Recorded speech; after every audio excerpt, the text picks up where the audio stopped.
Today, compost. We're going to be redoing this pile. It's kind of getting a little out of hand, so I need to add to it and remove from it. So join us on this adventure. Hi, Rico. He likes compost too. So I'm fresh and new here. Only been a few months, a full month plus. And there was no compost pile, but there was this built up for compost. So nothing was being used.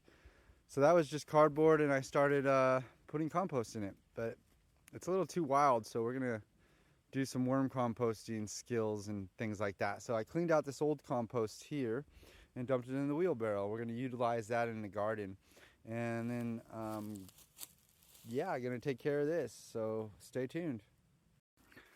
This is the old compost from the people who were composting here before. Found some egg shells and some cocoa core, so we're going to utilize this in the garden over here. Compost bins are really good in contact with the earth because then you get all the beneficial microbes and worms and things coming up into your compost to help it break down. This compost pile is just compost over compost, but it can't just be guck like this. It really needs to be spaced out with layers of leaves and cardboard and different things. So we ran out of cardboard. At first, we just have a lot of people in this house and we eat lots of fruit, and raw is our path of eating. So it's kind of get a little overrun. So I'm gonna scoop it out into some leaves today and get this pile ready to be moved to here. So then we got some ashes from the fireplace we're gonna utilize also.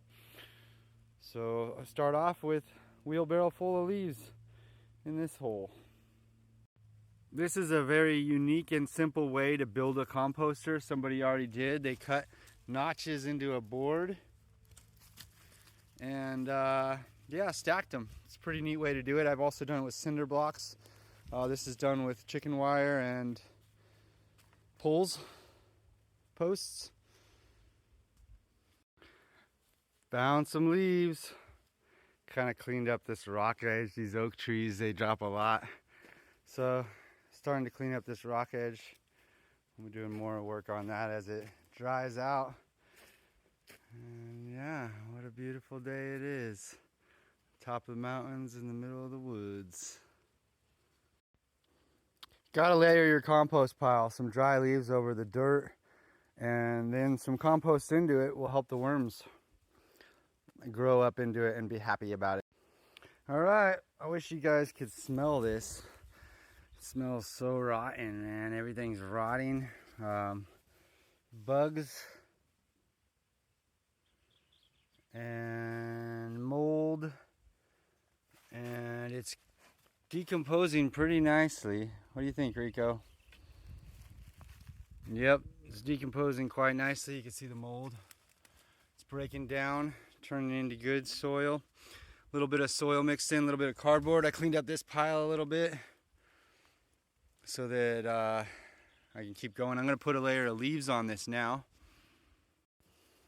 Composting is about patience. We let this sit for a month or so and then stir it up, flip it over every month or so. I think I'm going to take some more of this cardboard and stack it on top. Layers is the bit. Breathing, you don't want a totally tight container. You want some air to be able to go through so it can breathe. You don't want to pack it too tight. You want to be able to air to flow. You want it to dry out a little bit, but you want it to hold the moisture. So you don't want it totally to dry out. You know, there's a balance. So right now there's so much compost in there, it's going to keep some moisture in it for a while. Probably have some seeds and stuff sprout up, maybe some avocado trees. Yay. All right, that's about it. Layering it all up, letting it sit and wait, and then we'll put some more compost on top and cover it with leaves. Maybe some of this bark at one point. And the dogs, yeah, they love eating compost, so they'll probably dig it all up anyways. So they can help me stir it. Thanks, loves. Appreciate you guys. Have a beautiful, wonderful, amazing day. Thanks, loves. Don't forget to hug yourself. Self hug.